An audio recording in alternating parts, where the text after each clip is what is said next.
Hue became the capital of Vietnam in 1802 after the decades and decades of civil war. The country was finally unified from China all the way down to the Gulf of Thailand, and it was led by the Nguyen dynasty and Emperor Gia Long.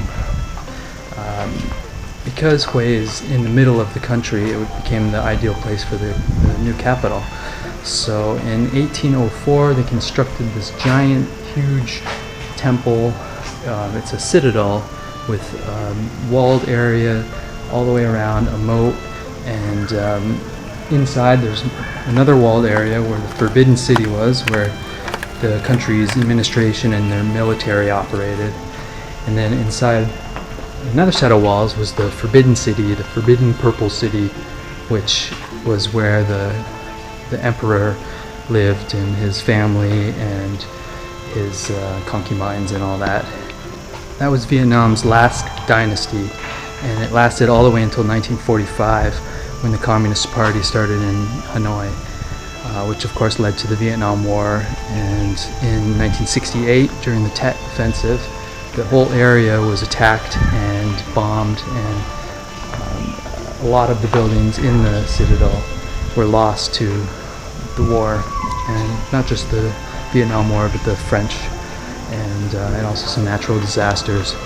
So currently I think there's only about, inside the Forbidden City, only about 10 of the 160 buildings remain. But in 1993 it was named a UNESCO World Heritage Site, and the Vietnamese government started rebuilding it and just doing construction, and now today it's a nice place to come and visit, get a little history of Vietnam and explore a little bit. Not a lot of it is labeled, so you don't know what you're looking at unless you do a bit of research ahead of time.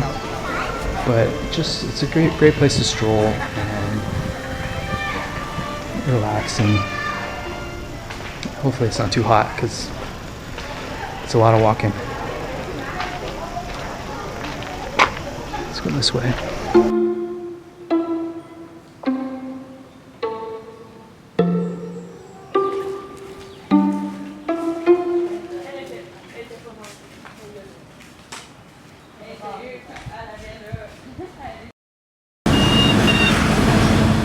Modern-day Hue. Yes, like many other Vietnamese cities, it's swarming with traffic. There are about 340,000 people that live in the city, making it the 9th most populous city in Vietnam. But as far as area goes, it's only the 38th largest city in the country. Add the 2.5 million tourists that visit the city every year, and Hue can sometimes feel a little suffocating. But it's also a city that's steeped in tradition. 150 years of being the Imperial capital will do that. By far my favorite royal custom is the food. Apparently the emperor was a bit of a foodie.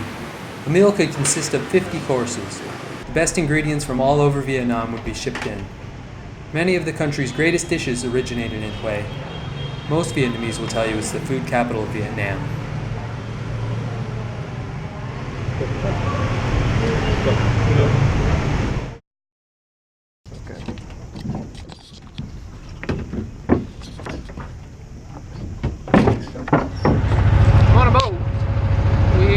Headed down the Perfume River. We're going to Minh Mang tomb, Minh Mang, and Pagoda. Pretty good private boat. It's big. Family owns it. They stopped us along the river. You just walk along the south side of the river and people will approach you. There's a big lineup of boats.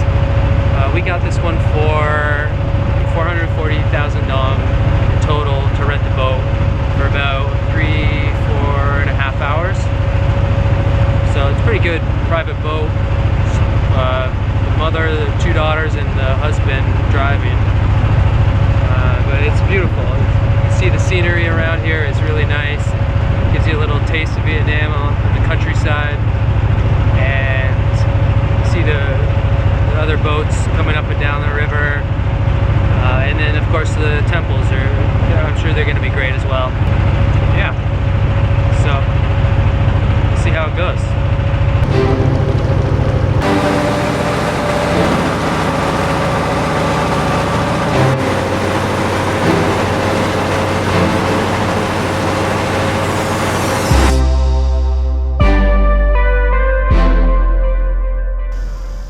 So this is the Minh Mang tomb. I'm sure I'm butchering that pronunciation, but we decided to go to this tomb because of its beauty, not because of our devotion to Minh Mang or anything. In fact, he probably wasn't great for the country. It's hard to really say. In the 21 years that he was the emperor, he hardly made any advancements. He wouldn't trade with the Western, well, he restricted trade heavily with the Western world, and he banned missionaries. In fact, he had a few of them killed. He was the second ruler of the Nguyen dynasty. His father was Gia Long, who was the guy who built the citadel in Hue.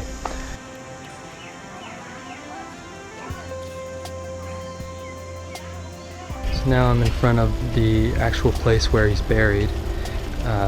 It's a big, huge, circular walled area, and it's closed off to the public. It's only opened once a year for the anniversary of his death.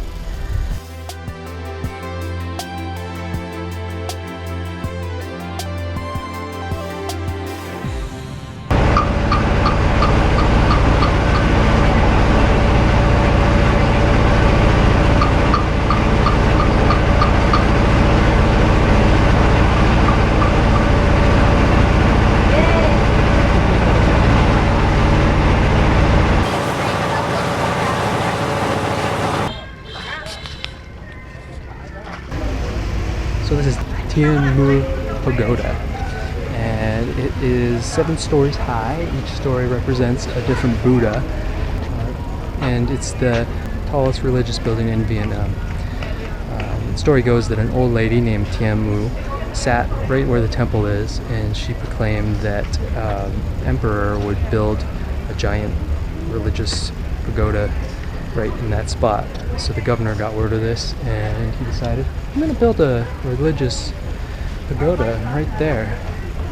So over the years it has gotten bigger, and different actual emperors, not just the governor, have added to it, and it's now a really important religious symbol for Buddhism, and a symbol of Hue as well. Cool.